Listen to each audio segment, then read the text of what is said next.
Assalamualaikum warahmatullahi wabarakatuh. Perkenalkan, nama saya Mutiara Aisyah dari kelas 72. Kali ini saya akan mempraktekkan proses perpindahan kalor secara konduksi, konveksi, dan radiasi. Yang pertama adalah proses perpindahan kalor secara konduksi. Konduksi adalah proses perpindahan kalor melalui zat perantara tanpa disertai perpindahan partikel zat. Alat dan bahan yang akan kita gunakan: yang pertama ada lilin, yang kedua plastisin, yang ketiga sendok, yang keempat ada korek api. Langkah-langkahnya adalah: yang pertama, kita nyalakan dahulu lilin dengan korek api.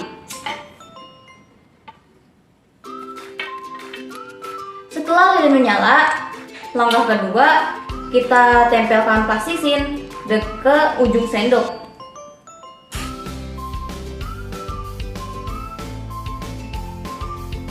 Langkah ketiga, kita panaskan sendok dengan cara mendekatkan sendok ke lilin.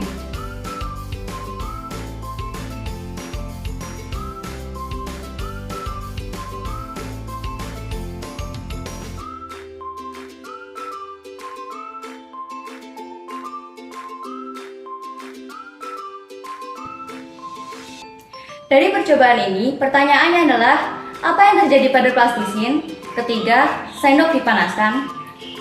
Ketika sendok dipanaskan, plastisin akan jatuh karena panas yang ada di lilin, panas yang ada pada sendok merambat ke ujung sendok sehingga mengenai plastisin dan membuat plastisin terjatuh. Kemudian pertanyaan kedua, apa yang terjadi pada bagian ujung sendok yang dipegang tangan, dan jelaskan. Ujung sendok yang kita pegang dengan tangan akan merasa panas karena panas dari lilin merambat ke batang sendok sehingga batang sendok yang tadi kita pegang itu merasakan panas. Hal ini sesuai dengan proses perpindahan kalor secara konduksi, yaitu proses perpindahan kalor dengan melalui zat perantara tanpa disertai perpindahan partikel zat. Yang kedua adalah konveksi. Konveksi adalah proses perpindahan kalor melalui zat perantara dan disertai perpindahan partikel zat tersebut. Alat dan bahan yang digunakan: yang pertama ada panci yang diisi air, yang kedua ada kompor, yang ketiga ada pewarna makanan. Kali ini saya memilih pewarna makanan berwarna merah. Langkah-langkahnya yaitu: yang pertama, kita didihkan air yang ada dalam panci hingga mendidih.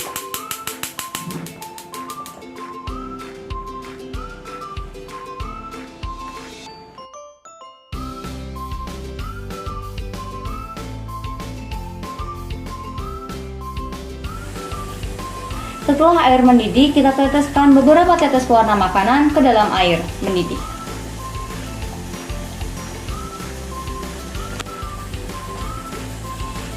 Yang kemudian, langkah ketiga, kita amati perubahan yang terjadi.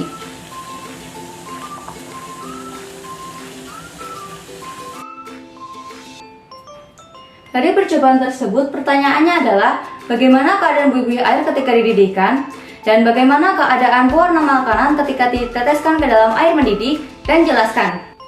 Buih-buih air yang terkena panas akan meletup-letup, dan air tercampur merata dengan pewarna makanan, sehingga air berubah menjadi berwarna merah. Hal ini sesuai dengan proses perpindahan kalor, yaitu konveksi. Konveksi adalah proses perpindahan panas melalui zat perantara dengan disertai perpindahan partikel zat tersebut.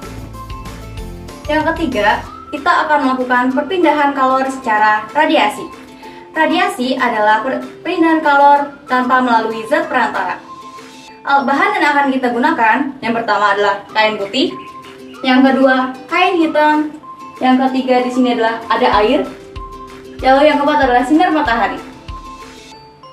Langkah-langkah yang akan kita lakukan: yang pertama, kita akan membasahi kain putih dan kain hitam.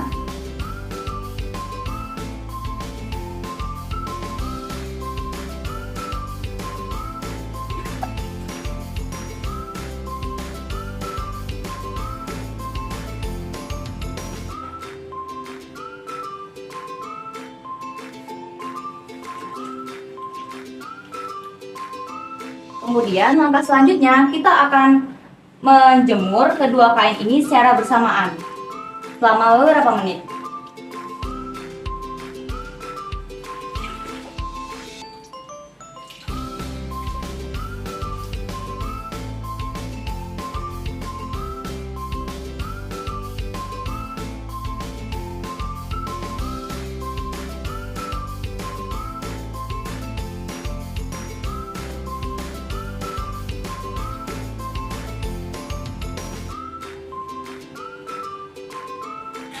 Langkah selanjutnya kita akan menunggu kedua kain ini kering selama beberapa menit dan terkena sinar matahari.